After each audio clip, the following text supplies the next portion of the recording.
நாமத்தினாலே இந்த காலை வேளையில கூடி வந்திருக்கிற உங்கள் ஒவ்வொருவரையும் அன்போடு கூட நான் வாழ்த்துகிறேன்.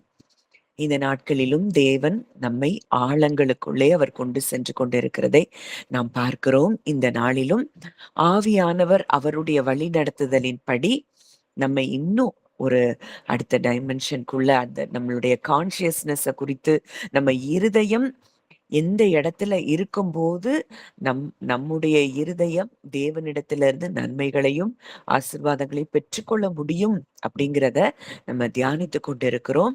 நம்ம இருதயம் முதல் ஆதாமில் இருக்குமானால் அந்த லோயர் டைமென்ஷன்ல தான் அது மாட்டிக்கொண்டு அங்கே இருந்து வருகிற அந்த பயம், கவலை, எல்லாம் எல்லா நெகட்டிவ் எமோஷன்ஸ், ஃபீலிங்ஸ் இதுல நம்ம இருதயம் இருக்குமானால் அந்த அந்த ஃப்ரீக்வன்சில அந்த இடத்துல இருந்து தான் நமக்கு வாழ்க்கையில நம்ம எல்லாத்தையும் ரிசீவ் பண்ணுவோம்.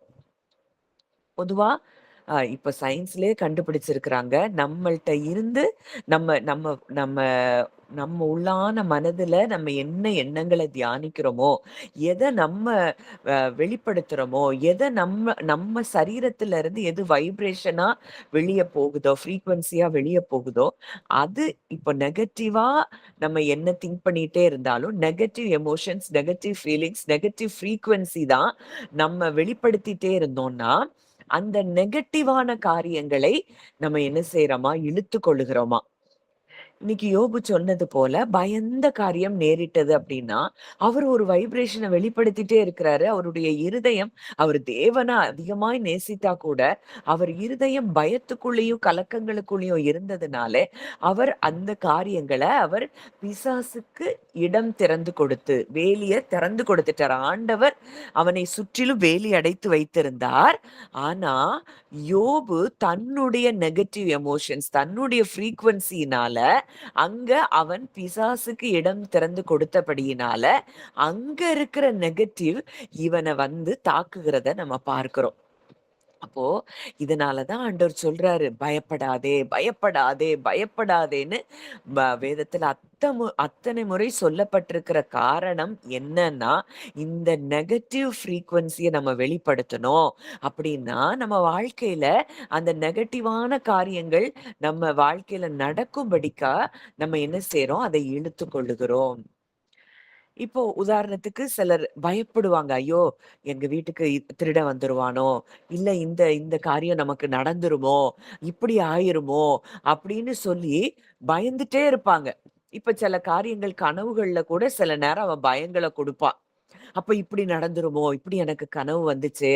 அப்ப நடந்துருமோ! நடந்துருமோ! நடந்துருமோன்னு இவங்க இந்த நெகட்டிவான எமோஷன்ஸ், ஃபீலிங்ஸ், நெகட்டிவ் வைப்ரேஷன்ஸ், ஃப்ரீக்வன்சிய வெளிப்படுத்த ஆரம்பிக்கும்போது இந்த நெகட்டிவான காரியங்கள் அவங்க வாழ்க்கையில நடக்கிறதை நாம் பார்க்கிறோம்.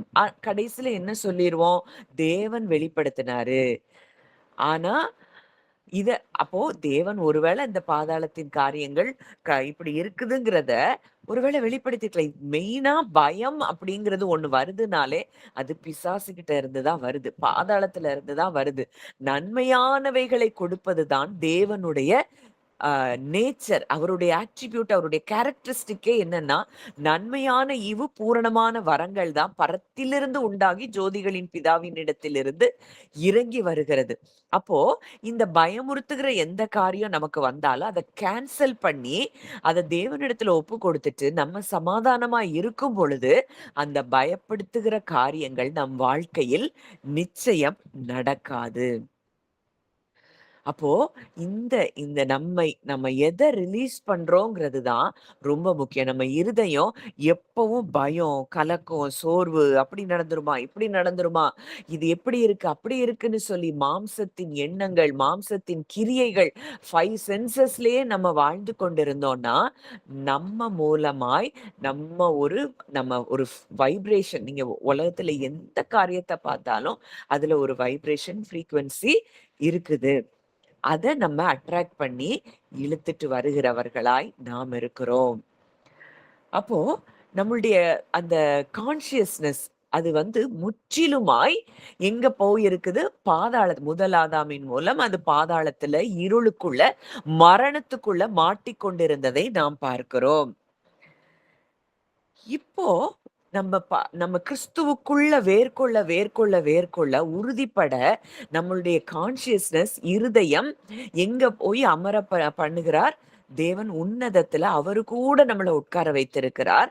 அந்த இடத்துக்கு நம்ம கான்ஷியஸ்னஸ் போகும்போது நாம் விடுதலை ஆகிறோம். எண்ணங்கள்ல இருந்து தான் முதல்ல நம்ம விடுதலை ஆகிறோம். எமோஷன்ஸ்ல இருந்து, ஃபீலிங்ஸ்ல இருந்து, இந்த லோயர்ல இருந்து நம்ம ஹையர் டைமென்ஷனுக்கு போக போக போக போக நம்மளுடைய ஃபீலிங்ஸ் எல்லாம் அந்த இடத்துல ரூட் ஆகுது. எவ்வளவு பெரிய தேவன் எனக்கு இருக்கிறார் அப்படிங்கிறது நம்ம பல காரியங்கள் என்னுடைய லைஃப்லயும் நான் பார்க்கிற காரியம் அதுதான். நேத்து கூட என்னுடைய மகன் ஊர்ல இருந்து வந்துட்டு இருக்கிறப்போ பயங்கரமான மழை. கரெக்ட்டா அவன் பஸ்ல இருந்து அவன் இறங்கி அவங்க அப்பா கூப்பிட போனான். அந்த டைம்ல மழை பெய்யுது. இவன் பேக்ல லேப்டாப் எல்லாமே இருக்கும். ஐயோ! மழையில எப்படி நனைஞ்சுட்டு வருவான்? அப்போ நான் ஜெபம் பண்றேன். நான் எவ்வளவோ ஜெபம் பண்றேன்.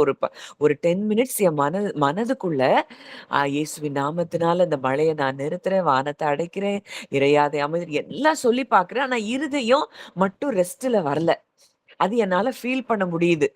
அப்போ ஒரு ஒரு பாயிண்ட் ஆஃப் டைம்ல நான் ஆண்டவர்ட்ட சொல்றேன், "ஆண்டவரே இது அவன் உங்க பிள்ளை. அவன் நனைஞ்சுட்டு வரக்கூடாதுங்கிறது தான் உங்க விருப்பம். அவன உங்க கையில ஒப்பு குடுத்துடுறேன். இந்த மழைய நீங்க நிறுத்துறதும், இது எல்லாமே உங்க கரத்துல இருக்கு. நீர் சர்வ வல்லமையுள்ள தேவன். நான் இனிமே இத குறிச்சு யோசிக்க மாட்டேன்னு" சொல்லிட்டு, அவர்ட்ட குடுத்த உடனே என்னைய ஒரு ஜாய் ஃபில் பண்ணுச்சு.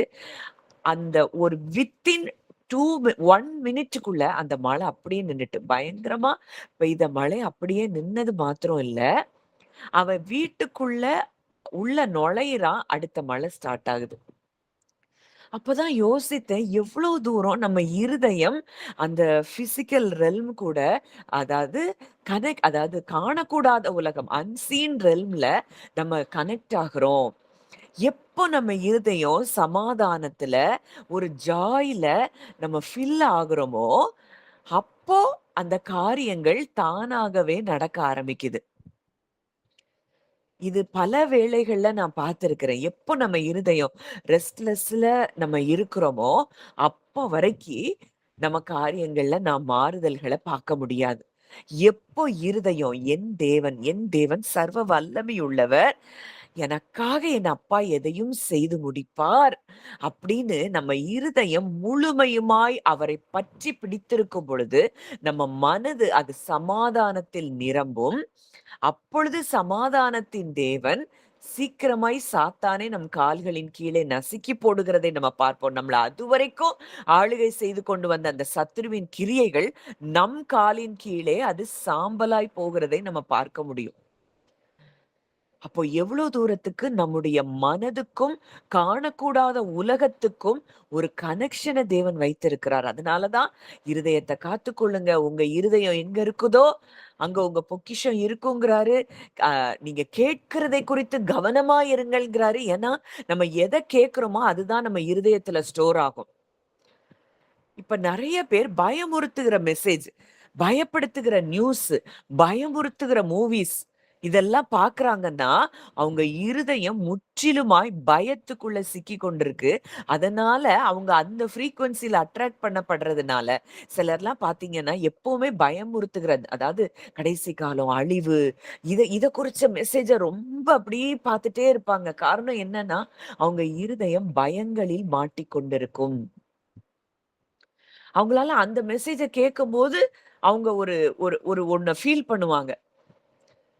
இன்னைக்கு எதுக்கு நம்ம கடைசி காலத்த குறித்து நாம் நம்ம கிறிஸ்துவுக்குள்ள நம்ம வேர்கொண்டவர்களாய், நிச்சயம் அவர் வந்தா நம்மள அவர் கூட போறோம். நாம் பரிபூரணம் உள்ளவர்களாய் இருக்கிறோம். நாம் பரிசுத்தம் உள்ளவர்களாய் இருக்கிறோம். நாம் குற்றமற்றவர்களாக இருக்கிறோம். நாம் தேவனுக்கு முன்பாக நம்மை நீதிமான்களாய் அவர் நம்மை மாற்றி இருக்கிறார் அப்படின்னு வேதம் சொல்லுது. ஆனா, இந்த சத்தியங்கள் எல்லாம் அறியாதபடியினாலே, எப்பொழுதும் பயத்த நம்ம இருதயத்துல வைத்திருக்கிறபடியினாலே, இந்த பயப்படுத்துகிற மெசேஜ், பயமுறுத்துகிற நியூஸ் எல்லாமே இந்த பயம் சம்பந்தப்பட்ட காரியங்களையே தான் இந்த ஃப்ரீக்வென்சி அட்ராக்ட் பண்ணிட்டே இருக்கும். இதுல இருந்து தேவன் நம்மை விடுவித்து, உன்னதமான இடங்களுக்குள்ளே நம் இருதயம் இருக்கும்படியாக தேவன் விரும்புகிறார். அதனாலதான் அவர் பல நேரங்கள்ல கேட்கிறதை குறித்து கவனமாயிருங்கள் அப்படின்லாம் சொல்லி தேவன் சொல்லுகிறதை நம்ம பார்க்கிறோம். இப்போ இந்த இந்த ஹெவன்லி பிளேசஸ், இந்த உயர் ரகமான இந்த டைமென்ஷனுக்குள்ள போகிறதற்கு ஒரே வாசல் இயேசு கிறிஸ்து மாத்திரமே. நானே வழியும் சத்தியமும் ஜீவனுமாயிருக்கிறேன், என்னை அல்லாமல் ஒருவனும் பிதாவினிடத்தில் வரான். பரலோகத்துக்கு வரான்னு சொல்லப்படல, பிதாவினிடத்தில் வரான். அப்போ அந்த ஹெவன்லி பிளேசஸ், அந்த பிதா இருக்கிற இடம், கிறிஸ்து வீற்று இருக்கிற இடம், அந்த இடத்துக்கு வருகிறதற்கு ஒரே வாசல் யாரு? கிறிஸ்து மாத்திரமே. இந்த கிறிஸ்து இன்றைக்கு எங்கே இருக்கிறார்? நமக்குள்ளே இருக்கிறார். இந்த தேவனுடைய ராஜ்யம் என்பது எங்க இருக்கு? நமக்குள்ளே இருக்கிறது. தேவனுடைய ராஜ்யம் உங்களிடத்தில் இருக்கிறதே. அப்போ இன்னைக்கு எல்லாமே நமக்குள்ள வந்திருக்கு. நம்ம இத எங்கேயோ போய் தேடிட்டு இருக்கிறோம். ஆண்டவர் சொல்றாரு, நீயோ ஜெபம் பண்ணும்போது உன் அறை வீட்டை பூட்டி அந்தரங்கத்தில் இருக்கிற உன் பிதாவை நோக்கி ஜெபம் பண்ணு. அப்பொழுது பிதா வெளியரங்கமாய் உனக்கு பதிலளிப்பார். இந்த அந்தரங்கம்ங்கிறது என்ன? நம்ம இருதயமாகிய கதவை பூட்டி வேற சத்தத்துக்கு இடம் கொடுக்காம தேவனும் நானும் நம்ம இருதயத்துக்குள்ள நம்ம போய் நானும் தேவனும் ஒன்றாய் இருக்கிறோம். அவரிடத்துல நான் என்னுடைய காரியங்களை நான் சொல்றேங்கிறது தான் அந்தரங்கத்தில் ஜெபிக்கிற ஜெபம்.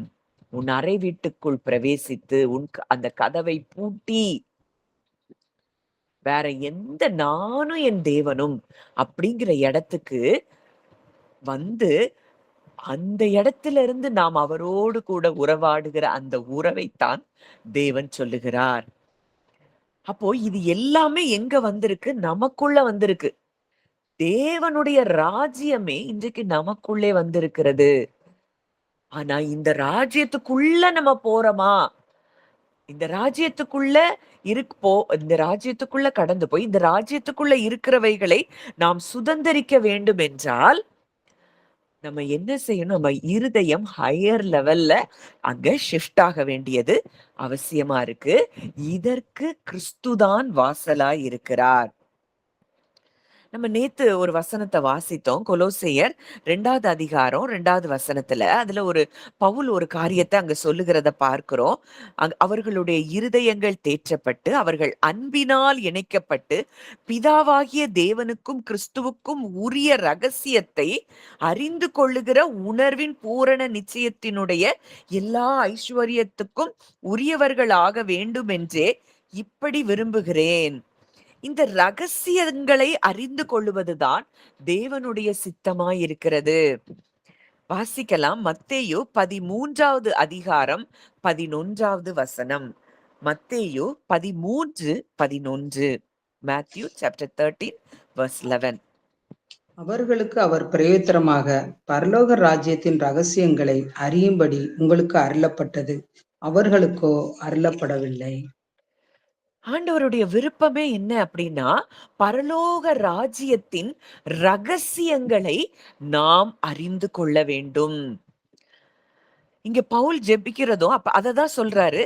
தேவனுக்கு பிதாவாகிய தேவனுக்கும் கிறிஸ்துவுக்கும் உரிய ரகசியத்தை அறிந்து கொள்ளுகிற உணர்வின் பூரண நிச்சயத்துடைய எல்லா ஐஸ்வர்யத்துக்கும் உரியவர்களாக வேண்டும் என்றே இப்படி விரும்புகிறேன். இதுதான் ஐஸ்வர்யம்னே சொல்றாரு. அந்த தேவ ராஜ்யத்தின் ரகசியங்களை, பிதாவுக்கும் இயேசு கிறிஸ்துவுக்கும் உரிய ரகசியத்தை அறிந்து கொள்ளுகிற உணர்வின் பூரண நிச்சயம். அந்த உணர்வு பூர்வமாய் நாம் பிதாவையும் இயேசு கிறிஸ்துவையும் அறிகிற அந்த அறிவு, அந்த ரெவலேஷன் நாலேஜ் எப்போ நமக்கு கிடைக்குதோ அப்போ அந்த உணர்வு ரீதியா, எமோஷனலா, ஃபீலிங்ல நான் எங்க இருக்கிறேன், என் பிதா எங்க இருக்கிறார், நானும் என் பிதாவும் ஒன்றாய் இருக்கிறோம். இந்த உலகத்துக்கும் எனக்கும் சம்பந்தம் கிடையாது. இந்த பாடியில இருக்கிறது நான் அல்ல. ஐ ஆம் a spirit being. நானும் என் தேவனும் இருதயத்துல கிறிஸ்து, விசுவாசத்தினாலே கிறிஸ்து உங்கள் இருதயங்களில் வாசமாயிருக்கவும். அப்போ இன்றைக்கு கிறிஸ்து என் இருதயத்தில் வாசம் பண்ணி கொண்டிருக்கிறார். இந்த சரீரமாகிய இந்த இந்த ஆலயத்தில் பரிசுத்தாவியானவர் பிதா கிறிஸ்து வாசம் பண்ணி கொண்டிருக்கிறார்கள். இத உணர்வு பூர்வமாய், இந்த ரகசியத்தை உணர்வு பூர்வமாய் எந்த மனிதன் அறிந்து கொள்ள ஆரம்பிக்கிறானோ அந்த மனிதன் அன்சீன் ரெல்ம்ல இருக்கக்கூடிய காரியங்கள், ஆசீர்வாதங்கள் எல்லாவற்றையும் அவன் சுதந்தரித்துக் கொள்ள ஆரம்பிக்கிறான். அந்த உணர்வின் பூரண நிச்சயம், அந்த எமோஷன்ஸ்ல நமக்கு ஒரு பூரண நிச்சயம் என்ன செய்யணுமா? வரணுமா?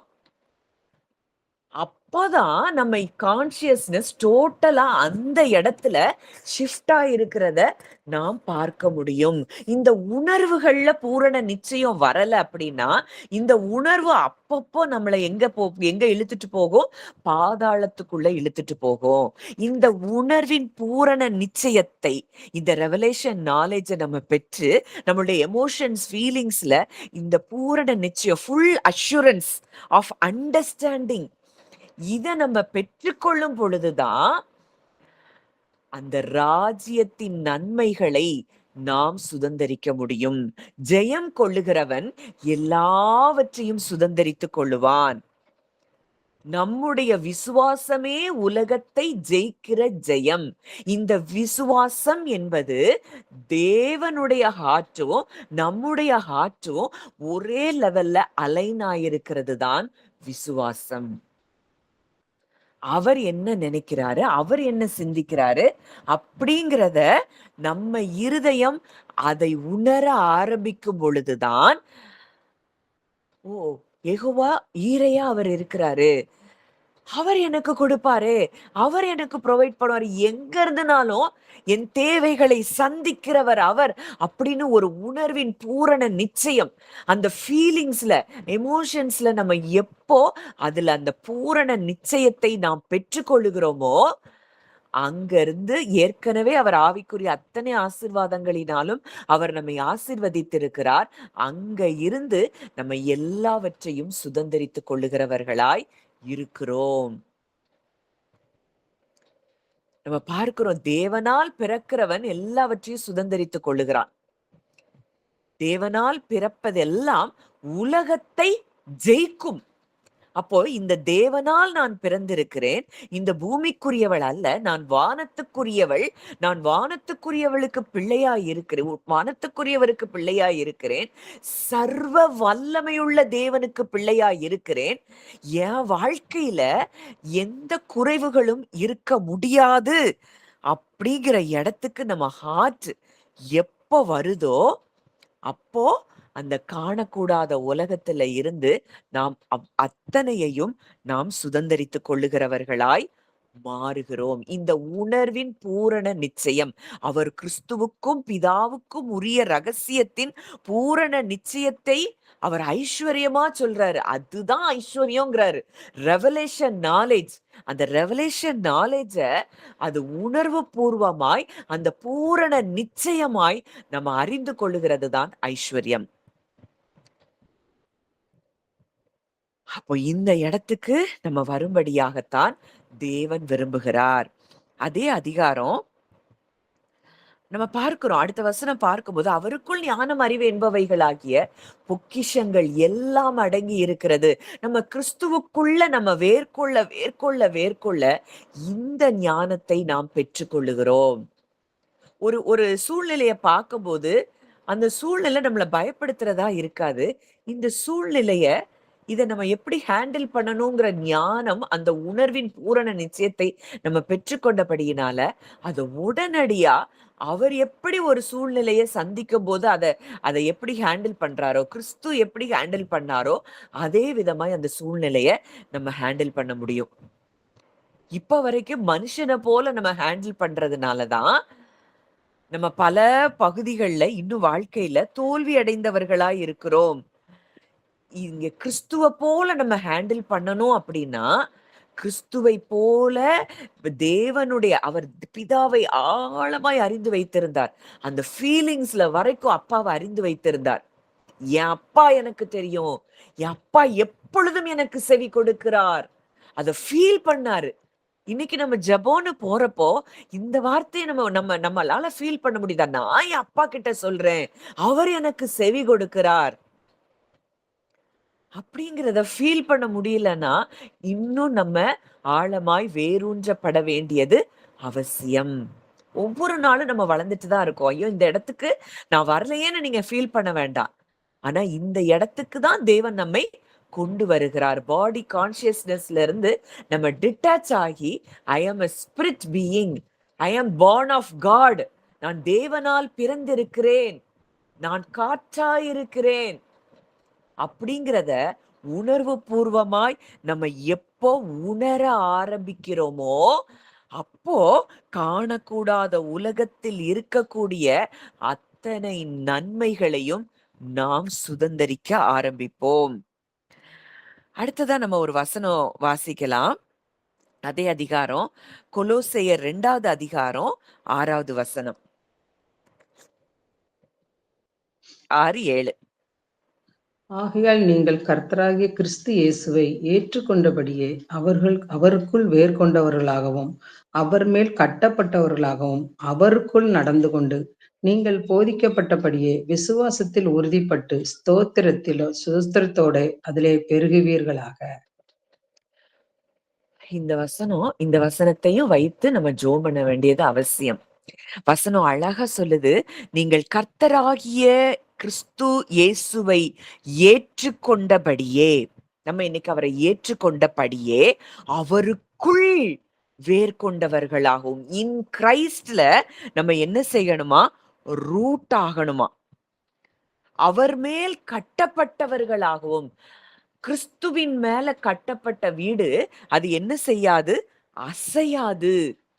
அவர் சொல்றாரு, அஸ்திபாரமாகிய கற்பாறையின் மேல் அஸ்திபாரம் இடப்பட்ட வீடு அது என்ன காற்றடித்தாலும் புயல் அடித்தாலும் அது என்ன செய்யாதான்? அசையாதான். இங்க கிறிஸ்துதான் நம் கண்மலையா இருக்கிறார். இந்த கண்மலையாகிய கிறிஸ்துவின் மேல், அவருடைய வார்த்தையின் மேல் நம்ம கட்டப்பட்டவர்களாய் இருக்கும் பொழுது, நமக்கு சூழ்நிலை என்ன எதிரா வந்தாலும் நாம் அசைக்கப்பட மாட்டோம். அப்போ நம்ம அவரை ஏற்றுக்கொண்டிருக்கிறோம். யோவான் 1வது அதிகாரத்துல நம்ம அவரை ஏற்றுக்கொண்டிருக்கிறோம். பார்க்கிறோம் கிறிஸ்துவுக்குள் நீங்க ஆகையால் அவர் ஏற்றுக்கொண்ட உடனேயே நம்ம அவருக்கு பிள்ளைகள் ஆகிறோம்னு சொல்லி யோவான் 1வது அதிகாரத்துல நம்ம பார்க்கிறோம். அப்போ இந்த இடத்துல நம்ம வந்திருக்கிறோம். இன்றைக்கு கிறிஸ்துவுக்குள் நம்ம என்ன செய்யணும்? ஒவ்வொரு நாளும் ரூட் ஆகணும். கிறிஸ்துவுக்குள் ரூட் ஆகுறதுன்னா என்ன? அவருடைய அவர் செய்து முடித்த செயலின் மேல் நம்ம நம்பிக்கை வைத்து, அதுல உணர்வு ரீதியாய் நம்ம எமோஷன்ஸ், ஃபீலிங்ஸ் எல்லாம் கிறிஸ்து செய்து முடித்த செயலின் மேல அந்த உணர்வின் பூரண நிச்சயத்தை நாம் பெற்றுக்கொண்டவர்களாய், அவருடைய கண்மலையாகிய கிறிஸ்துவின் மேல், அவருடைய வார்த்தையின் மேல் கட்டப்பட்டவர்களாய், பல பொய்கள் மேல நம்ம கட்டப்பட்டிருந்தோம். அதனாலதான் அஸ்திபாரம் அப்பப்ப அசைஞ்சு நம்ம விழுந்து போன நிலைமையில இருந்தோம். ஆனால் அந்த பொய்கள் எல்லாவற்றையும் களைந்து போட்டு, இன்றைக்கு உள்ளத்திலே புதிதான ஆவி உள்ளவர்களாகி கிறிஸ்துவின் மேல் கட்டப்பட்டவர்களாய் நாம் நடந்து கொண்டு, நீங்கள் போதிக்கப்பட்டபடியே விசுவாசத்தில் உறுதிப்பட்டு, இந்த விசுவாசத்துல உறுதிப்படதான் நம்மளுடைய கான்சியஸ்னஸ் எங்க போகுது? ஹையர் லெவலுக்கு போகுது. அந்த நிறைய இடங்களில இந்த உறுதிப்பட்டு அந்த வார்த்தைகளை நம்ம நிறைய இடங்கள்ல பார்க்கிறோம். அதாவது அந்த விசுவாசத்துல நம்ம எந்த அளவுக்கு வேரூன்றணும், தேவனுடைய அன்புல வேரூன்றணும் அப்படிங்கிறத நம்ம பார்க்கிறோம். இந்த தேவனுடைய அன்புல நம்ம வேரூன்றும் போது, அதாவது இன்றைக்கு நம்ம தேவன் மேல வைக்கிற அன்பு இல்ல, அவருடைய அன்புல நம்ம வேரூன்றும் போது, அவர் எப்பொழுதும் என்னை நேசித்துக் கொண்டே இருக்கிறார் அப்படிங்கிற அந்த எமோஷன்ஸ், ஃபீலிங்ஸ், அதுல பூரண நிச்சயம், அந்த உணர்வின் பூரண நிச்சயத்தை பெறும் பொழுதுதான் நம்ம விசுவாசத்தின் பூரண நிச்சயத்தை நம்ம பெற முடியும். இந்த அன்புல நம்ம வேரூன்றலனா விசுவாசத்தில் நாம் வேரூன்ற பட முடியாது. வாசிக்கலாம். எபேசியர் 3வது அதிகாரம் 17வது வசனம்.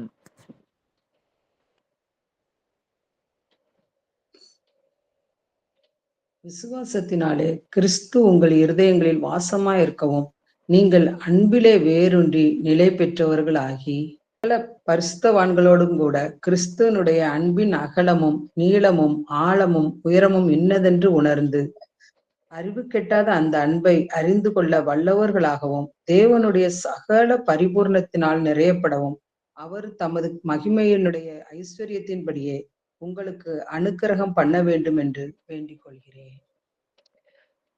இங்க அழகான ஒரு ஜெபத்தை பவுல் செய்றாரு. விசுவாசத்தினாலே கிறிஸ்து உங்கள் இருதயங்களில் வாசமாயிருக்கவும் நீங்கள் அன்பிலே வேரூன்றி, கிறிஸ்துவுக்குள்ள நம்ம ரூட் ஆகணும்னா முதல்ல தேவனுடைய அன்புல நம்ம வேரூன்றி நிலை பெற்றவர்களாகி அதுல நிலை பெறணுமா.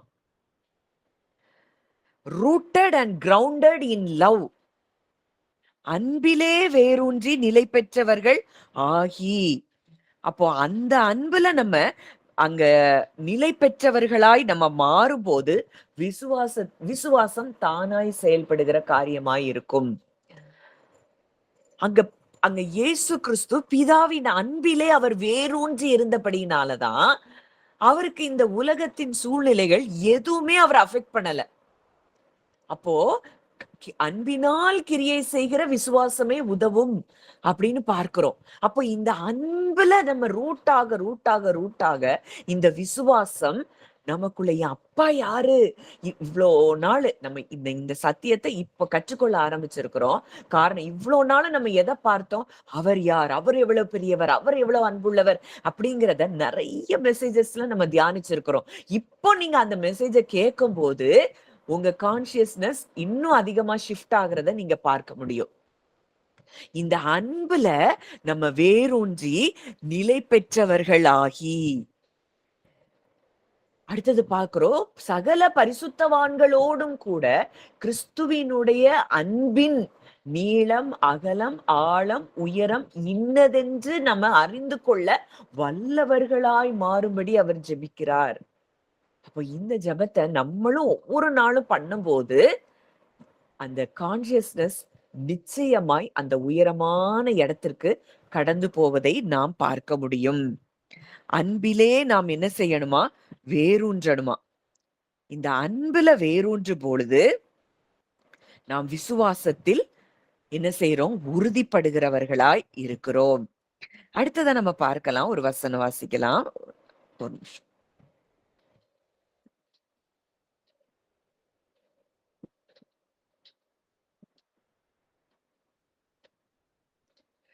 இந்த விசுவாசத்தில் நாம் உறுதிப்படும் போது நம்ம என்ன நடக்குது, அன்புல வேரூன்றி நம்ம நிலை பெற்றவர்கள் ஆகும்போது, விசுவாசத்தில் உறுதிப்படும் போது, மத்தேயு 12வது அதிகாரம் 33வது வசனம் சொல்லுது, மரம் நல்லதென்றால் அதன் கனியும் நல்லதென்று சொல்லுங்கள், மரம் கெட்டதென்றால் அதன் கனியும் கெட்டதென்று சொல்லுங்கள், மரமானது அதன் கனியினால் அறியப்படும். இப்ப கிறிஸ்துவுக்குள்ள நம்ம ரூட்டாக நம்மளுடைய ஃப்ரூட்ஸ் எல்லாமே என்ன செய்யுது, அது தானாய் மாற ஆரம்பிக்குது. இதுவரைக்கும் நமக்குள்ள கோபம், எரிச்சல், வைராக்கியம், பகை இதெல்லாம் இருந்திருக்கலாம். ஆனால் இந்த இடத்துக்கு நம்ம கான்சியஸ்னஸ் நம்ம அங்க ஷிஃப்ட் ஆகும் போது நாம் கனிகளை கொடுக்கிறவர்களாய் மாறுகிறோம். இதுக்காக நம்ம எந்த ஒரு பெரிய ஒரு முயற்சியெல்லாம் நம்ம எடுக்க தேவையே இல்லை. அவருக்குள்ள, கிறிஸ்துவுக்குள்ள அவர்தான் வாசலாய் இருக்கிறார். அவர்தான் நானே வழியும் சத்தியமும் ஜீவனுமா இருக்கிறேன்னு சொல்றாரு. நானே வாசல்னு சொல்றாரு. இந்த கிறிஸ்துவுக்குள்ள நம்ம உட்பட்டு நம்ம வேர்கொண்டவர்களாய், நாம் அவருக்குள் அஸ்திபாரம் இடப்பட்டவர்களாய் நாம் இருப்போம் என்றால் கிறிஸ்துவை போல இந்த பூமியில நாம் வாழ முடியும். பரலோக வாழ்க்கைய இந்த பூமியிலேயே நாம் அனுபவிக்க முடியும். வாசிக்கலாம். 1 பேதுரு 2வது அதிகாரம் 4ஆம் 5ஆம் வசனங்கள். 1 பேதுரு 2, 4, 5. மனுஷரால் தள்ளப்பட்டதாயினும் தேவனால் தெரிந்து கொள்ளப்பட்டதும் விலையேற பெற்றதுமாயிருக்கிற ஜீவனுள்ள கல்லாகிய அவரிடத்தில் சேர்ந்தவராகிய நீங்களும் ஜீவனுள்ள கற்களைப் போல ஆவிக்கேற்ற மாளிகையாகவும் இயேசு கிறிஸ்து மூலமாய் தேவனுக்கு பிரியமான ஆவிக்கேற்ற பலிகளை செலுத்தும்படிக்கு பரிசுத்த ஆசரிப்பு கூட்டமாகவும் கட்டப்பட்டு வருகிறீர்கள். இந்த வார்த்தையெல்லாம் ஒரு காலத்துல நமக்கு மீனிங்கே புரியாம இருந்திருக்கலாம். ஆனா தேவனுடைய அளவற்ற கிருபையினால நம்ம ஒவ்வொரு வார்த்தையையும் ஒரு ஒரு ஒரு அண்டர்ஸ்டாண்டிங்ல புரியும்படிக்கு தேவன் கிருபை செய்திருக்கிறார்.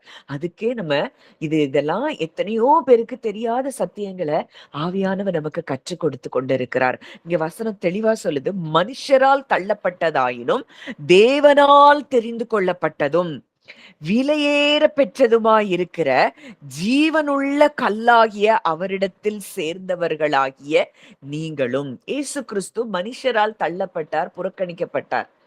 ஆனால் தேவனால் தெரிந்து கொள்ளப்பட்ட விலையேற பெற்ற ஜீவனுள்ள கல்லாய் அவர் இருக்கிறார். அந்த கல்லிடத்துல நம்ம என்ன செய்திருக்கிறோம்? சேர்ந்திருக்கிறோம். நாம் எப்படி இருக்கணுமா? நாமும் அந்த ஜீவனுள்ள கற்களை போல் ஆவிக்கு ஏற்ற மாளிகையாகவும், நம்ம எப்படி இருக்கணுமா? ஆவிக்கேற்ற மாளிகையாய் நாம் இருக்க வேண்டுமாம். அப்போ நம்ம எல்லா கிறிஸ்து சரீரத்தின் தலையாய் இருக்கிறார். நம்ம அவருடைய சரீரத்தின் அவயவங்களாய் இருக்கிறோம். நம்ம எல்லாரும் அவருக்குள்ளே இசைவாய் கூட்டி கட்டப்படுகிறோம் என்று சொல்லி வேதம் சொல்லுது.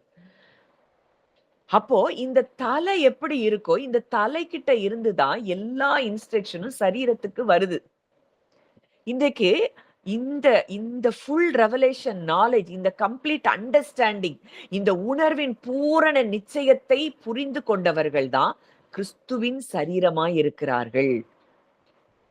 இன்னைக்கு சரீரமாகிய சபைன்னு சொன்னா இந்த இடத்துக்கு நம்ம இருதயம் வரலன்னா இன்னும் அந்த தலையாகிய கிறிஸ்துவுக்கு நம்ம மேட்ச் ஆகாத ஒரு சரீரமாய் நாம் இருக்கிறோம். இப்போ இதுதான் நம்ம இருதயத்துக்குள்ள பொல்லாத சிந்தனைகள், பொல்லாத எண்ணங்கள், நம்ம இன்னும் பயம், கவலை, சோர்வு இதுக்குள்ளேயே நம்ம சிக்கிட்டு இருக்கோம்னா, அந்த தலைக்கு ஏற்ற சரீரமாய் நம்ம இல்லைன்னா அந்த அது அது வேஸ்ட். அந்த சரீரமாகிய சபை அப்படிங்கிறது அது அது ஒன்றுக்கும் உதவாத காரியமா இருக்குது. இதனால பூமிக்கு பிரயோஜனம் இல்லாத ஒரு ஒரு சரீரத்தின் அவயவங்களாய் நாம் இருக்கிறோம் அப்படிங்கிறத நம்ம அறிந்து கொள்ளணும். இந்த வசனம் சொல்லுது, ஜீவனுள்ள கற்களை போல் ஆவிக்கு ஏற்ற மாளிகையாகவும் இயேசு கிறிஸ்து மூலமாய் தேவனுக்கு பிரியமான ஆவிக்கு ஏற்ற பலிகளை செலுத்தும்படிக்கு பரிசுத்த ஆசாரிய கூட்டமாகவும் கட்டப்பட்டு வருகிறீர்கள். இன்னைக்கு பரிசுத்த ஆசாரிய கூட்டமாய் நாம் என்ன செய்யறோமா? கட்டப்பட்டு வருகிறோமாம். நம்ம இந்த இந்த பாதாளத்துல இருந்து விடுபட்டு ஒவ்வொரு நாளும் நம்ம அந்த ஹையர் லெவலுக்கு வர வர வர வர நம்ம என்ன செய்யறோம்? பரிசுத்த ஆசாரிய கூட்டமாய் கிறிஸ்துவுக்குள்ளே நாம் கட்டப்பட்டு வருகிறோம். அஸ்திபாரமாகிய கிறிஸ்துவின் மேல் நாம் கட்டப்படுகிறோம். அப்போ இந்த இடத்துல நம்ம கட்டப்பட்டு, இந்த இடத்துல நம்ம உணர்வின் பூரண நிச்சயத்துல நம்ம வரும்போது நமக்குள்ள என்ன நடக்குது அப்படின்னா, நாம் முற்றிலுமாய் தேவ ரகமாய் மாறுகிறோம். தேவனுடைய டிஎன்ஏ நமக்குள்ள அப்படியே ஆக்டிவேட் ஆகுறத நம்ம பார்க்க முடியும். எந்த சின்ன விஷயமோ, பெரிய விஷயமோ எதுவுமே நம்மள என்ன செய்ய முடியாது? அசைக்க முடியாது. நம்ம நேத்து பார்த்தோம், அவருடைய வார்த்தை அதாவது கிறிஸ்துவின் மேல கட்டப்பட்டிருக்கிறது அப்படின்னா அவரே ஜீவ வார்த்தையா இருக்கிறார். அந்த ஜீவ வார்த்தைகள் நம்ம பார்க்கிறோம். அப்ப இயேசு கிறிஸ்துக்குள்ள அவருடைய வாக்குத்தத்தங்கள் எல்லாம் ஆம் என்றும் ஆமேன் என்றும் இருக்குதா. இன்னைக்கு நீங்க கிறிஸ்துவுக்குள்ள இருக்கிறீங்கன்னா வேதத்துல சொல்லப்பட்ட அத்தனை வாக்குத்தத்தங்களும் உங்களுக்கு ஆம் என்றும் ஆமேன் என்றும் இருக்கிறது. அப்ப நீங்க அந்த ஜீவ வார்த்தையாகிய அவரின் மேல அஸ்திபாரம் இடப்பட்டிருந்தீங்கன்னா உங்களுக்கு சொல்லப்பட்ட வாக்குத்தத்தங்கள், வேதத்தில் உள்ள எந்தெந்த வாக்குத்தத்தங்களை நீங்க இருதயத்துல விசுவாசிக்கிறீங்களோ, உணர்வுகள்ல விசுவாசிக்கிறீங்களோ அத்தனை வாக்குத்தத்தங்களுக்கும் நாம் சுதந்திரவாளிகளாய் மாறுகிறோம். இதுக்கு ஒண்ணே ஒண்ணு, கிறிஸ்துவுக்குள் நாம் வேரூன்றி என்ன செய்யணுமா? கட்டப்பட்டவர்களாய், அவர் மேல் அஸ்திபாரம் இடப்பட்டவர்களாய் நாம் இருக்க வேண்டும். இதுல இல்ல அப்படின்னா, நம்ம இந்த பொய்யில சிக்கி அந்த முள்ளுக்குள்ளேயும் கற்பாறை நிலத்துல விதைக்கப்பட்ட விதைகளாகவும் தான் இன்னைக்கு நான் பேசுறது ஒன்றுக்கும் பிரயோஜனமா இல்லாம இருக்கும். இன்றைக்கு தேவன் நம்முடைய ஆவிக்குரிய கண்களை அவர் திறந்திருக்கிறார். நமக்கு பிரகாசமுள்ள மனக்கண்களை அவர் தந்திருக்கிறார். இத நம்ம அறிந்து கொண்டோம்னா போதும், நம்ம வாழ்க்கையில எல்லா காரியங்களும் நமக்கு ஜெயமாயிருக்கும்.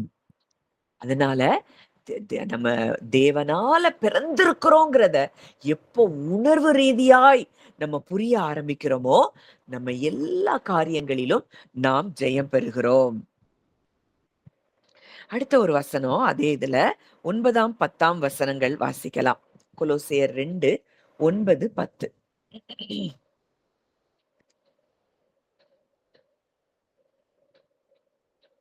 ஏனென்றால் தேவத்துவத்தின் பரிபூர்ணம் எல்லாம் சரீர பிரகாரமாக அவருக்குள் வாசமாயிருக்கிறது. மேலும் சகல துரைத்தனங்களுக்கும் அதிகாரத்துக்கும் தலைவராயிருக்கிற அவருக்குள் நீங்கள் பரிபூர்ணம் உள்ளவர்களாய் இருக்கிறீர்கள். ஏனென்றால் தேவத்துவத்தின் பரிபூரணம், ஃபுல்னஸ் ஆஃப் காட்ஹெட், அங்க அங்க அந்த ஃபுல்னஸ், அன்புல, விசுவாசத்துல, வல்லமையில எல்லாமே யாருக்குள்ள இருக்குதான்? கிறிஸ்து சரீர பிரகாரமாக கிறிஸ்துவுக்குள் வாசமா இருக்குதா, அவருக்குள் வாசமா இருக்குது. அவருடைய சரீரத்துக்குள்ள அத்தனை அந்த ஃபுல்னஸ் ஆஃப் காட்ஹெட் என்ன செய்து வாசமா இருக்கிறது. மேலும் சகல துரைத்தனங்களுக்கும் அதிகாரத்துக்கும் தலைவராயிருக்கிற அவருக்குள் நீங்கள் பரிபூரணமுள்ளவர்களாயிருக்கிறீர்கள். அப்போ இன்னைக்கு சகல துரைத்தனங்களுக்கும் அதிகாரத்துக்கும் அவர் தலைவராயிருக்கிறார். இன்றைக்கு அவருக்குள்ளே நாம் பரிபூரணம் உள்ளவர்களாய் இருக்கிறோம் அப்படின்னா, இன்றைக்கு நம்மை எந்த விதத்துல எந்த துரைத்தனமோ அதிகாரமோ நம்மை ஆளுகை செய்ய முடியும்? கிறிஸ்து இன்றைக்கு ஆளுகை செய்து கொண்டிருக்கிறார். அவர் ராஜாதி ராஜாவாய் நம்மை ஆளுகை செய்து கொண்டிருக்கிறார்னா, இன்றைக்கு அவருக்கு மேல நம்மளை எந்த துரைத்தனமாவது அதிகாரமாவது ஆளுகை செய்ய முடியுமா?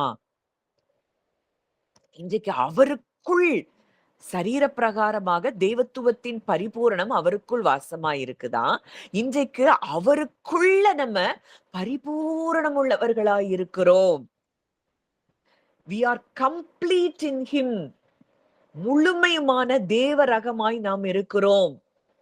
தேவத்துவத்தின் பரிபூரணத்தை பெற்றவருக்குள் நாம் பரிபூரணம் உள்ளவர்களாய் இருக்கிறோம். அப்படிங்கிறப்போ எந்த இடத்துல நம்ம இருக்கிறோம்? அப்ப அவருடைய பரிபூரணத்துக்குள்ள நம்ம இருக்கிறோம். தெய்வத்துவத்தின் பரிபூரணத்தை பெற்றவருக்குள் நாம் பரிபூரணம் உள்ளவர்களாய் இருக்கிறோம்னா, நம்ம சும்மா நினைச்சாலே நடக்கும், பேசினாலே நடக்கும், யோசிச்சாலே நடக்கும். இந்த இடத்துக்கு தேவன் நம்மை கொண்டு வருகிறார், கொண்டு வந்து இருக்கிற இந்த இடத்துலதான் இருக்கிறோம். ஆனா நம்ம இருதயம் எந்த இடத்துல இருக்குது? அததான் நம்ம யோசித்து பார்க்க வேண்டிய ஒரு விஷயம். அப்போ அடுத்ததா ஒரு வசனம் 14ல இருந்து வாசிங்க ஆண்டி. நமக்கு எதிரிடையாகவும் கட்டளைகளால் நமக்கு விரோதமாகவும் இருந்த கையெழுத்தை குலைத்து அதுவில் நடுவில் இராதபடிக்கு சிலுவையின் மேல் ஆணி அடித்து துரைத்தனங்களையும் அதிகாரங்களையும் உறிந்து கொண்டு வெளியரங்கமான கோலமாக்கி அவைகளின் மேல் சிலுவையில் வெற்றி சிறந்தார். இங்க வெற்றி சிறந்தவருக்குள் இருக்கிறோம். நமக்கு எதிரிடையாகவும் கட்டளைகளால் நமக்கு விரோதமாகவும் இருந்த கையெழுத்தை குலைத்து, எதிரிடையாய் இருந்தது என்னது? பழைய நியாயப்பிரமாணம், மோசேயின் மூலம் கொடுக்கப்பட்ட அந்த நியாயப்பிரமாணத்தின் மூலம் வந்த எல்லா காரியங்கள் நமக்கு விரோதமாய் கட்டளைகளால் எழுதப்பட்ட அந்த கையெழுத்தை குலைத்து. இன்னைக்கும் நியாயப்பிரமாணத்தை போதித்து கொண்டிருக்கிறோம்னா, இன்னும் ஆவியில நடக்கிறவர்களாய் அந்த சபை வரல. இந்த நியாயப்பிரமாணத்தை பின்பற்றுகிறோம்னா, சுயநீதியை பின்பற்றுகிறவர்களா இருக்கிறோம்னா நம்ம தேவ நீதியை பெற்றுக்கொள்ள முடியாது. விசுவாசத்தினாலே நம்ம இன்றைக்கு தேவனுடைய நீதியை நாம் பெற்றிருக்கிறோம். அப்போ இன்றைக்கு நமக்கு எதிரிடையா இருந்தது என்னது? நியாயப்பிரமாணம். ஏன்னா இந்த நியாயப்பிரமாணத்தை ஒரு நாள் யாராலையும் ஃபாலோ பண்ண முடியல. மோசேயின் மூலமாய் கொடுக்கப்பட்ட அந்த நியாயப்பிரமாணம் 10 கட்டளைகள் உட்பட 613 கட்டளைகள், இதை யாராலையும் ஃபாலோ பண்ண முடியல. அப்ப அது எல்லாம் நமக்கு எதிரிடையா இருக்குது. அந்த கட்டளைகளால் நமக்கு விரோதமாக இருந்த கையெழுத்தை அவர் குலைத்து போட்டு விட்டார். எழுதப்பட்ட சாப வார்த்தைகளை அவர் என்ன செஞ்சிட்டாரு? குலைத்து போட்டு அதை நடுவில் இராதபடிக்கு எடுத்து சிலுவையின் மேல் ஆணி அடித்து என்ன செய்கிறாரா? துரைத்தனங்களையும் அதிகாரங்களையும் முறிந்து கொண்டு, இன்னைக்கு எத்தனை பேர் எத்தனை பிரசங்கங்களை கேட்கிறோம். பிசாசு, சாத்தானின் ஆழங்கள், அப்படி இப்படி எல்லாம் கேட்கிறோம். வசனம் சொல்லுது எல்லா அதிகாரங்களையும் அவர் உரிந்தெடுத்திருக்கிறார். வெளியரங்கமான கோலமாக்கி அந்த சத்துருவை அவர் என்ன செஞ்சிட்டாரா? வெளியரங்கமா அவர் வெட்கப்படுத்துகிறார். கோலமாக்கி அவைகளின் மேல் சிலுவையிலே வெற்றி சிறந்தார். அவைகளின் மேல் சிலுவையிலே வெற்றி சிறந்தார். இந்த வெற்றி சிறந்தவருக்குள் நாம் இருக்கிறோம். எந்த துரைத்தனமும் அதிகாரமும் இனி நம்மை ஆளுகை செய்ய முடியாது. நம்ம நியாயப்பிரமாணம் நம்மை கீழ்ப்படுத்த முடியாது. இந்த நியாயப்பிரமாணத்தின் மூலம் நமக்கு எதிரடையாய் வந்த கையெழுத்தை அவர் குலைத்து போட்டிருக்கிறார். வாசிக்கலாம். கலாத்தியர் 3ஆம் அதிகாரம் 10ஆம் வசனம்.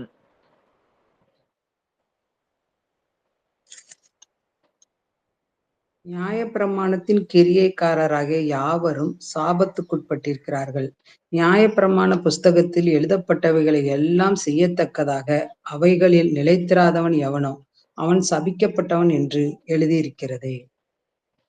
நியாயப்பிரமாணத்தின் கிரியைக்காரராகிய யாவரும் எதுக்கு உட்பட்டிருக்கிறாங்க? சாபத்துக்கு உட்பட்டிருக்கிறாங்க.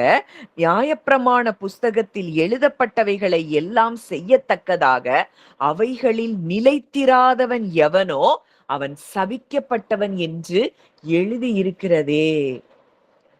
நான் அதை செஞ்சுட்டேன், நான் ஃபாஸ்டிங் இருந்தேன், நான் அத்தனை மணிக்கணக்கா அதை செஞ்சேன், இதை செஞ்சேன், நான்னு நம்ம சுய கிரியைகள், நான் கொடுத்தேன், நான் அப்படி செஞ்சேன், இந்த சுய நீதியினால தேவனுடைய நீதியை நாம் பெற்றுக்கொள்ள முடியாது. அப்ப நியாயப்பிரமாணத்தின் கிரியைக்காரர்கள் எல்லாரும் எதுக்குள்ள இருக்கிறாங்க? சாபத்துக்கு உட்பட்டு இருக்கிறாங்க. ஆனா இன்றைக்கு கிறிஸ்துவுக்குள்ள நம்ம வந்திருக்கிறோம்னா இந்த சாபத்திலிருந்து நீங்கி நாம் விடுதலை பெற்றிருக்கிறோம்.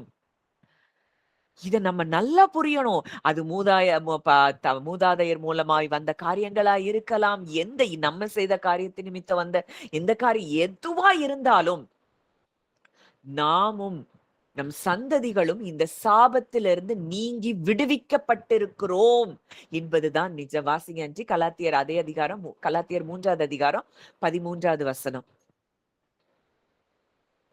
மரத்திலே தூக்கப்பட்ட எவனும் சபிக்கப்பட்டவன் என்று எழுதியிருக்கிறபடி கிறிஸ்து நமக்காய் சாபமாகி நியாயப்பிரமாணத்தின் சாபத்துக்கு நம்மை நீங்களாக்கி மீட்டுக் கொண்டார். நியாயப்பிரமாணத்தின் சாபத்திற்கு நம்மை நீங்களாக்கி மீட்டு கொண்டார். மேலும் அதாவது மரத்திலே தூக்கப்பட்ட எவனும் சபிக்கப்பட்டவன். கிறிஸ்து நமக்காக சபிக்கப்பட்டவராய் அவர் மாறி மரத்திலே தூக்கப்பட்ட எவனும் சபிக்கப்பட்டவன் என்று எழுதியிருக்கிறபடி கிறிஸ்து நமக்காக சாபமாகி நியாயப்பிரமாணத்தின் சாபத்திற்கு, இந்த உபாகமத்துல ஒரு பெரிய லிஸ்ட், சாப லிஸ்ட் வரும். அதை பார்த்து நிறைய பேருக்கு பயம்லாம் வருது. ஆனா அதுல இருந்து அவர் நம்மை மீட்டெடுத்திருக்கிறார் என்பதுதான் நிஜம், சத்தியம். வசனம் தெளிவா சொல்லுது, நமக்கு எதிரடையாகவும் கட்டளைகளால் நமக்கு விரோதமாகவும் இருந்த கையெழுத்தை அவர் குலைத்து போட்டிருக்கிறார். சிலுவையிலே வெற்றி சிறந்திருக்கிறார். அப்ப இந்த வெற்றி சிறந்தவருக்குள்ள நம்ம இருக்கிறோங்கிற இடத்துல நம்ம கான்சியஸ் வரும் என்றால் நான் தேவனுக்கு பிள்ளையா இருக்கிறேன். இன்றைக்கு கிறிஸ்து எல்லாவற்றையும், எனக்கு எதிரிடையாக இருந்த எல்லாவற்றையும் அவர் ஜெயித்து ஜெயம் எடுத்திருக்கிறார். நான் அவருக்குள் இருக்கிறேன்னா, அந்த இடத்துக்கு உங்க கான்ஷியஸ்னஸ் வரும்னா, எந்த போராட்டத்தையும் நீங்க அதாவது நம்ம ஊதி தள்ளிரலாம். ஈஸியா, லகுவா நம்ம எல்லாத்தையும் ஜெயிக்க முடியும். இதற்கு ஒண்ணே ஒண்ணு, நம்முடைய இருதயம் அந்த உயரமான இடத்துல வந்து அமருவதுதான். அந்த இடத்துல வந்து ரெஸ்ட்ல உட்காரணும். அப்போ சாதாரணமா நம்ம வாழ்க்கையில எல்லா காரியங்களும் நடைபெறுகிறதை நம்ம பார்க்க முடியும். ஆன்ட்டி அதே அதிகாரம் கொலோசியர் 2வது அதிகாரத்துல 18வது வசனம்.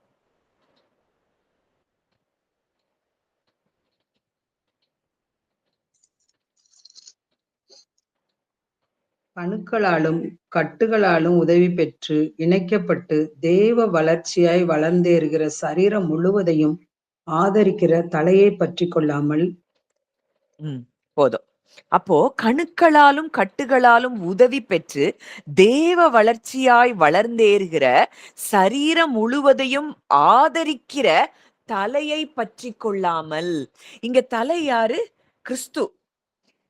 இந்த தலையை பற்றி கொள்ளாமல் நம்ம வேற எதையோ பற்றி கொண்டிருந்தோம் அப்படின்னா, அதுக்கு அடுத்து வசனம் நீங்க வாசித்து பாருங்க. மாயமான தாழ்மை, தேவதூதர்களுக்கு செய்யும் ஆராதனையில் விருப்பமுற்று, காணாதவைகளிலே துணிவாய் நுழைந்து, தன் மாம்ச சிந்தனையினாலே வீணாய் இருமாப்பு கொண்டிருக்கிற எவனும் பந்தய பொருளை இழந்து போகும்படி உங்களை வஞ்சியாதிருக்க பாருங்கள். அப்போ இந்த மாம்ச சிந்தனையில வீணா இருமாப்பு கொண்டிருந்தோம்னா, நாம் நம் தலையோடு கூட ஒன்றாய் என்ன செய்யல? பற்றி கொள்ளல. அங்க அழகா அந்த வசனம் சொல்லுது, சரீரம் முழுவதையும் ஆதரிக்கிற தலையை பற்றி கொள்ளாமல். அப்போ இந்த தலைதான் நம்மள இந்த சரீரத்தின் அவயவங்களா இருக்கிற நம்மை அவர் ஆதரிக்கிறார். இன்னைக்கு அவருடைய எண்ணங்கள், அவருடைய யோசனைகள், நினைவுகள் எல்லாம் வேற டைமென்ஷன்ல இருக்கு. நம்ம யோசனைகள், சிந்தனைகள் எல்லாம் வேற டைமென்ஷன்ல இருக்கு. இந்த அலைன்மெண்ட்லயே வரல அப்படின்னா, நம்ம தேவ ரகமானவர்களாய் இல்லாமல் பூமிக்குரியவர்களாய், மண்ணானவர்களாய் சிந்தித்து, நாம் பிசாசுக்கு இடம் கொடுத்து, பிசாசு நம்ம வாழ்க்கையில எல்லாத்துக்கும் உள்ள நுழைஞ்சு அவன் கிரியை செய்கிறதை நாம் பார்க்கிறோம். தேவன் இந்த இடத்துல இருந்துதான் நம்மை விடுவித்திருக்கிறார். கிறிஸ்துவின் மூலமாய் நாம் முற்றிலுமாய் விடுவிக்கப்பட்டு உன்னதங்களிலே அவரோடு கூட நாம் உட்கார்ந்திருக்கிறோம். இதை ஏன் மறுபடியும் மறுபடியும் ஒவ்வொரு நாளும் வசனங்கள் மூலமா நம்ம தியானிக்கிறோம்னா, இந்த இடத்துக்கு நம்ம ஹார்ட் வரணும். நம்ம ஆவி இருக்கிற இடத்துக்கு நம்ம இருதயம் வரும் என்றால், விசுவாசத்துல உறுதிப்பட்டு ஸ்தோத்திரத்தோட அதுல பெருக ஆரம்பிக்கும் பொழுது, நான் யாருக்கு பிள்ளை அப்படிங்கிற இடத்துக்கு இந்த பாடி சொல்றது நான் இல்ல அப்படிங்கிறது ஒரு விழிப்புணர்வுக்குள்ள நம்ம வரும்போது, மிகப்பெரிய ஒரு ஒரு வெளிச்சமாய் இந்த பூமிக்கு நம்ம மாறுவோம். பரலோகத்தை இந்த பூமிக்கு கொண்டு வருகிறவர்களாய் தான் நாம் இருக்கிறோம். இடையில ஒரு வார்த்தையை நான் வாசித்தேன். எனக்கு அது ரொம்ப பிடிச்சது. நான் கூட குரூப்ல கூட ஷேர் பண்ணியிருப்பேன்னு நினைக்கிறேன். இந்த பூமியில நடமாடுகிற பரலோகம் நாம தானா? ஏன்னா அவரை சுமந்துட்டு இருக்கிறோம். ஆனா இன்னைக்கு நம்ம அப்படி இருக்கிறோமா? ஹெவன் ஆன் எர்த் அப்படின்னு சொல்றோம். இந்த பூமியில பரலோகத்தை கொண்டு வரவே நாம் இந்த பூமியில் இருக்கிறோம்.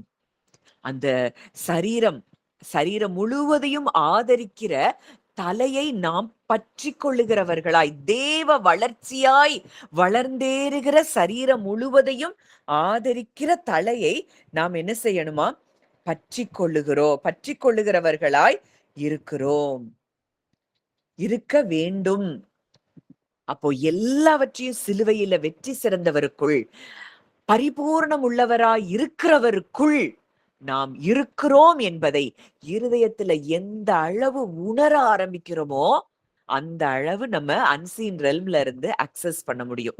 அந்த ஹையர் டைமென்ஷன்ல இருந்து நம்ம அக்சஸ் பண்ண முடியும். இல்லைன்னா இந்த பாதாளத்துல இருக்கிற நெகட்டிவ் எமோஷன்ஸ்க்கே நம்ம கொடுத்து நெகட்டிவ் ஃப்ரீக்வன்சியே நம்ம அட்ராக்ட் பண்ணிட்டு இருப்போம். அந்த நெகட்டிவான காரியங்கள் தான் நம்ம வாழ்க்கையில நடக்கும். எதை குறிச்சும் எல்லாத்த குறிச்சும் கவலையும் பயமும் சோர்வும் இருக்கும். ஆனா எந்த ஒரு மனிதன் கிறிஸ்துவுக்குள் நான் யாராயிருக்கிறேன், கிறிஸ்துவுக்குள் வேர் கொண்டவனாய், சரீரமாகிய தலையாகிய அவருக்குள்ள நான் கட்டப்பட்டு கொண்டிருக்கிறேன், நான் தலையை பற்றி கொண்டவளாய் இருக்கிறேன் அப்படிங்கிறதுல நம்ம ரூட்டாக நம்ம மிகப்பெரிய ஒரு உயர்ந்த ஸ்தானத்துக்கு நம்ம கடந்து வருகிறோம். எதை பத்தியும் பயம் இருக்காது. எதை பத்தியும் கவலைப்பட மாட்டோம். அந்த இடத்துக்கு தேவரகமானவர்களாய் நாம் மாற வேண்டும் என்பதுதான் தேவனுடைய விருப்பமாய் இருக்கிறது, சித்தமாய் இருக்கிறது. அந்த இடத்துக்கு தேவன் நம்மை கொண்டு வந்து கொண்டிருக்கிறார். அதற்காக நம்ம தேவனுக்கு நன்றி செலுத்துவோம். நம்ம ஜெபிக்கலாம். நல்ல தகப்பனே, நன்றியோடு உம்மை துதிக்கிறோம், ஸ்தோத்தரிக்கிறோம் அப்பா. இந்த நல்ல நாளிலும் எங்களோடு இடைப்பட்ட உம்முடைய வார்த்தைகளுக்காக நாங்கள் நன்றி செலுத்துகிறோம் ஆண்டவரே. அப்பா, நீர் வெளியரங்கமான கோலமாக்கி எல்லா துரைத்தனங்களையும் அதிகாரங்களையும் உரிந்து கொண்டு வெளியரங்கமான கோலமாக்கி சிலுவையிலே எங்களுக்கு வெற்றி சிறந்தீரப்பா. இந்த வெற்றி சிறந்த தேவனுக்குள் நாங்கள் இருக்கிறோம். அதனாலதான் கிறிஸ்துவுக்குள் எப்பொழுதும் எங்களை வெற்றி சிறக்க பண்ணின்று அந்த வார்த்தையை நாங்க பார்க்கிறோம். எங்களுக்கு தோல்விங்கிறது எங்க வாழ்க்கையில கிடையாதுப்பா. நானே வழியும் சத்தியமும் ஜீவனுமாய் இருக்கிறேன் என்று சொன்னவர், என்னை பின்பற்றுகிறவன் ஜீவ ஒளியை அடைந்திருப்பான்னு சொன்னவர், அந்த ஜீவ ஒளியை நாங்கள் அடையும்படி இந்த நாட்களிலே எங்களை நீர் ஆண்டவரே எங்களுக்கு கற்றுக் கொடுத்து கொண்டிருக்கிறீரப்பா. அதற்காக நன்றி செலுத்துகிறோம். பரிசுத்த ஆவியானவரே, உமக்கு நாங்கள் நன்றி செலுத்துகிறோம் ஆண்டவரே. ரீபால ஹாஷல பிரேக்கெல பிரீஹ தூஷலபா ரேஷமேக்கெல பிரீஹிலீஷோ ரூஹ ஷூரபா. அப்பா, இன்னும் பரிபூரணம் உள்ளவராகிய உமக்குள் நாங்கள் பரிபூரணம் உள்ளவர்களாய் இருக்கிறோம். தெய்வத்துவத்தின் பரிபூரணம் எல்லாம் சரீர பிரகாரமாக உமக்குள்ளே வாசம் பண்ணி இருக்கிறது. உமக்குள்ளே நாங்கள் பரிபூரணம் உள்ளவர்களாய் இருக்கிறோம் என்றால் உன்னதத்துல உட்கார்ந்து இருக்கிறோம்னா இன்னைக்கு எங்க வாழ்க்கையில எதை குறிச்சும் எந்த சோர்வோ, எந்த பயமோ, எந்த கலக்கமோ எங்களை டச் பண்ண முடியாத இடத்துல தேவன் எங்களை வைத்திருக்கிறீரப்பா. நன்றி செலுத்துகிறோம், நன்றி செலுத்துகிறோம் ஆண்டவரே. வெளிச்சமா எங்களை நீர் மாற்றுகிறீரப்பா. உமக்கு நன்றி. அந்த ஒவ்வொருவருக்குள்ளேயும் இந்த வெளிச்சத்தை நீர் வைத்திருக்கிறீர். இன்னும் ஒவ்வொருவருக்கும் ஆழமான ரெவலேஷன்ஸ் ஆண்டவரே நீங்க தாங்க. அந்த அப்பா விசுவாசத்தின் பூரண நிச்சயத்தை நாங்கள் பெற்றுக்கொள்ளும்படியாய் உம்முடைய அன்பிலே நாங்கள் வேரூன்றி நிலை பெற்றவர்களாய் மாற எங்களுக்கு உதவி செய்யுங்க. இதெல்லாம் இன்னைக்கு அப்பா ஆவியானவர் பிரத்யட்சமா இன்றைக்கு எங்க கூட பேசின காரியங்களாய் நான் பார்க்கிறேன் அப்பா. உமக்கு நன்றி செலுத்துகிறோம், உமக்கு நன்றி செலுத்துகிறோம் அப்பா. உம்முடைய கரங்களிலே எங்களை தாழ்த்தி ஒப்பு கொடுக்கிறோம். வந்த ஒவ்வொருவருக்குள்ளேயும் ஒவ்வொரு இருதயத்துக்குள்ளேயும் நீங்க பேசியிருக்கிறீங்க, நான் விசுவாசிக்கிறேன். விதைக்கப்பட்ட இந்த வார்த்தைகள் அவர்கள் வாழ்க்கையில 100 மடங்கு பலன் தரும்படி நான் ஜெபிக்கிறேன். கர்த்தர் அப்படியே செய்கிறதினால் நன்றி செலுத்துகிறோம். இயேசுவின் மூலம் கேட்கிறோம் ஜீவனுள்ள நல்ல பிதாவே. ஆமேன், ஆமேன். தேங்க்யூ. நிச்சயமா இந்த வார்த்தை உண்மையா நான் சொல்லணும் அப்படின்னா இது ஆவியானவர் உங்களோடு பேசின வார்த்தை. நான் எதுவுமே சுயமா இன்னைக்கு நான் பேசல. நான் ஜோம் பண்ணிட்டு தான் வந்தேன். இன்னைக்கு நான் என்ன பேசணும் எனக்கு தெரியாது. ஆனா ஆவியானவரே நாங்க அடுத்த லெவலுக்கு நாங்க கான்சியஸ்னஸ்க்கு போகணும் அப்படின்னு ஜெபித்து வந்த அந்த காரியத்தின் நோக்கத்தை இன்னைக்கு தேவன் நிறைவேற்றி இருக்கிறார். நான் நம்புறேன், விசுவாசிக்கிறேன். ஏன்னா எனக்கே ஆவியானவர் இன்றைக்கு பல காரியங்களை கற்றுக் கொடுத்தார். அன்பிலே நாம் நிலை பெற்று வேரூன்றும் போது விசுவாசத்துல நம்ம நிலை பெற முடியும். இதை இன்னும் ஆழமா நீங்க தியானிங்க. இந்த வசனங்களை வைத்து நீங்க ஜெபிங்க. அந்த லெவல் கிறிஸ்து எந்த இடத்தை அவரை ரீச் பண்ணியிருந்தாரோ எப்பவும்